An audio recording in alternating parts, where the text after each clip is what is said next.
यूसुफ जी, तमाम जानकारी के लिए अब सीधा रुख करते हैं मल्लिकार्जुन खड़गे। इस वक्त उनका संबोधन चल रहा है संसद में, सुन लेते हैं। का सब प्लान बना था, लेकिन मोदी सरकार ने कई योजनाओं को कमजोर करके वो खत्म कर दिया। अब केंद्र सरकार की योजनाओं में जो धन आवंटित होता है वो कम होता है और उसे भी सरकार खर्च नहीं कर पाती है। और मैं उसके 2-3 उदाहरण आपके सामने देता हूं। प्रधानमंत्री अनुसूचित जाति अभ्युदय योजना, नाम अच्छे रखते हैं कि लोगों को नाम अच्छा लगे, वो भी खास करके हिंदी में वो नाम रखने से नड्डा साहब भी खुश होते हैं क्योंकि उनके पास तो वो हिंदी अच्छी बोली जाती है और वो भी शायद नाम अच्छा काम खराब, ये चलो। तो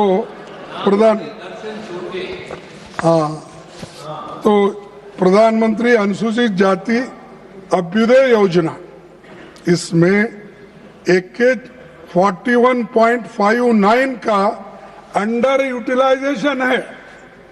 ये मेरे नहीं, उनके इकोनॉमिक इसमें।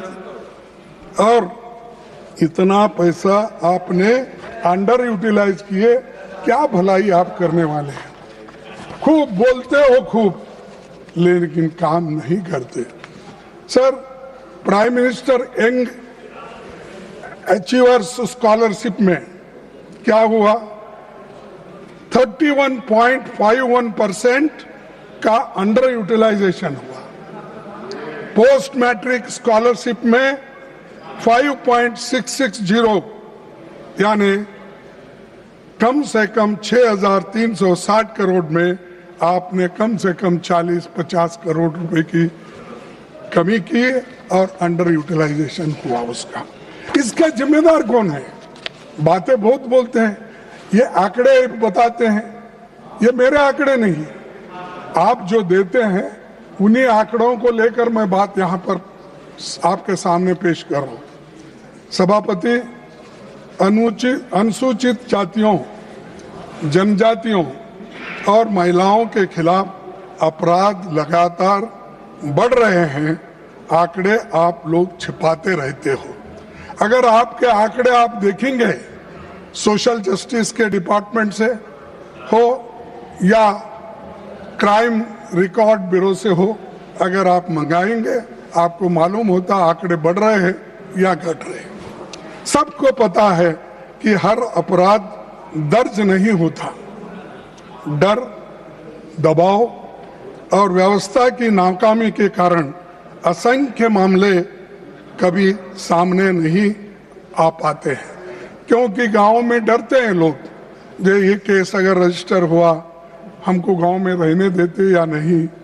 ये मुश्किल से अत्याचार भी अगर होता है, अपने मर्यादा को डर के महिलाएं और SC ST उनको सपोर्ट नहीं रहने की वजह से वो डर के वो भी लोग पुलिस तक नहीं, हर घटना रिपोर्ट नहीं होती।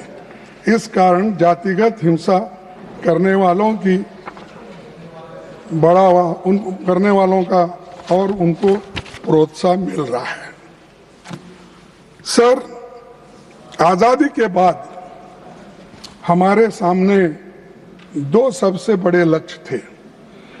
समान न्याय पर आधारित सामाजिक व्यवस्था खड़ी करना और देश को एक संसदीय लोकतंत्र बनाना।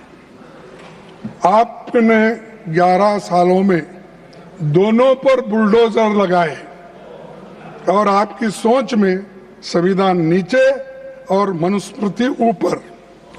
पिछले सालों में सरकार संविधान के 4 स्तंभों को जस्टिस, लिबर्टी, इक्वालिटी और फ्रेटर्निटी पर चोट आपने लगा दी और ये आप कर रहे हैं और संविधान को खत्म करने की आपकी योजना है। ये इस दिन में आपको मैं सामने रख रहा हूं। MNREGA, national food security act, forest rights act, right to education, right to information और लैंड एक्विजिशन एक्ट जैसे कानूनों को भारतीय संविधान में निहित directive principles of state policy article 36 से लेकर आर्टिकल 51 तक ध्यान में रखते हुए बनाया गया। ये राइट बेस्ड थे सब, चाहे मनरेगा हो, फूड सिक्योरिटी हो, एजुकेशन हो, हेल्थ हो, ये सब हमने बनाया। और आपने क्या बनाया? एक मुद्दा लेते वही बार बार बोलने का। अरे ये तो राइट बेस्ड है, कभी हमारे लीडर्स बोले नहीं। श्रीमती सोनिया गांधी जी, मनमोहन सिंह जी, इसको सबको डायरेक्टिव प्रिंसिपल्स को हक के रूप में लाके जनता की भलाई के लिए उन्होंने किया। आपने क्या किया? इसको उखाड़ फेंक दिया। और आप हमेशा यही बात करते हैं, आपने क्या किया, आपने क्या किया, तुमने क्या किया, यही किया। जो हमने बनाया उसको बिगाड़ना। हमने रेल ट्रैक डाला, तुमने भगाया एक रेल। बोलने लगे तो ये वंदे मातरम, वंदे भारत, वो स्पेशल ट्रेन, स्पीड ट्रेन। आपका बुलेट ट्रेन किधर गया मालूम नहीं है। तो बुलेट ट्रेन शायद शिमला में भाग रही होगी, शिमला से अहमदाबाद भाग रही होगी। सर, इकोनॉमिक सर्वे तो आरटीआई के डाइल्यूशन की बात करता है, यही आपकी सोच है। मैं आपको ये दिखाना चाहता हूं कि आरटीआई जो हमारे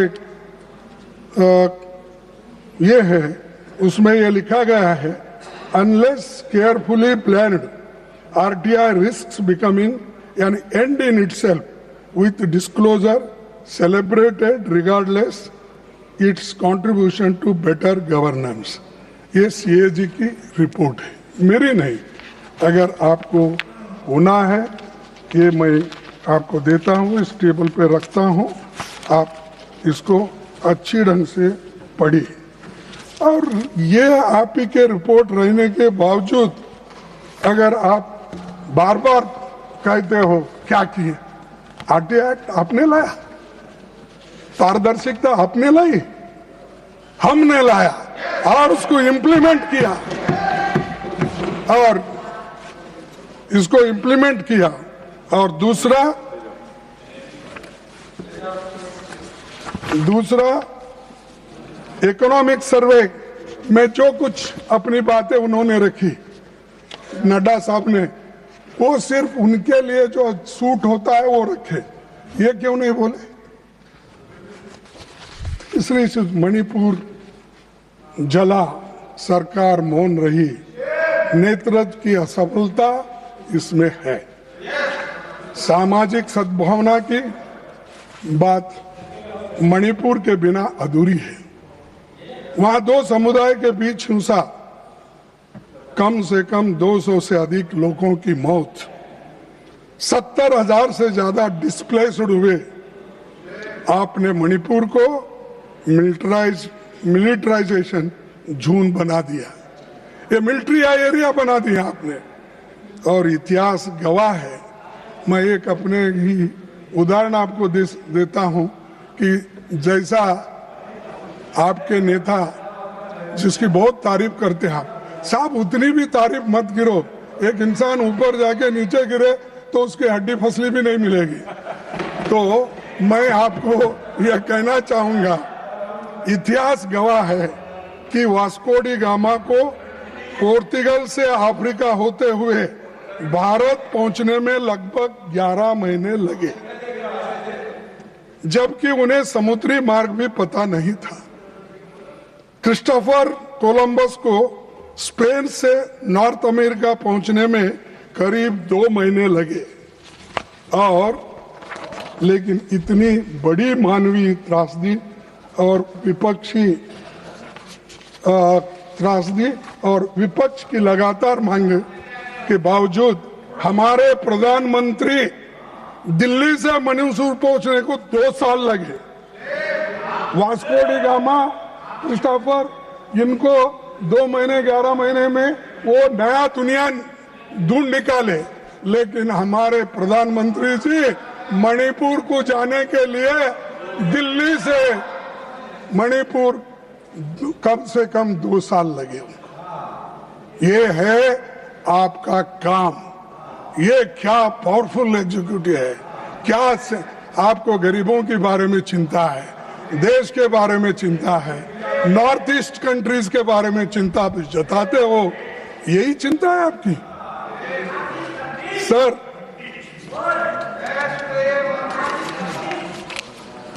और मैं और भी बताना चाहता हूं सर, कम्युनल जहर और भारत की आत्मा पर हमला सर, सामाजिक सद्भाव के लिहाज से देश बेहद खतरनाक दौर से गुजर रहा है।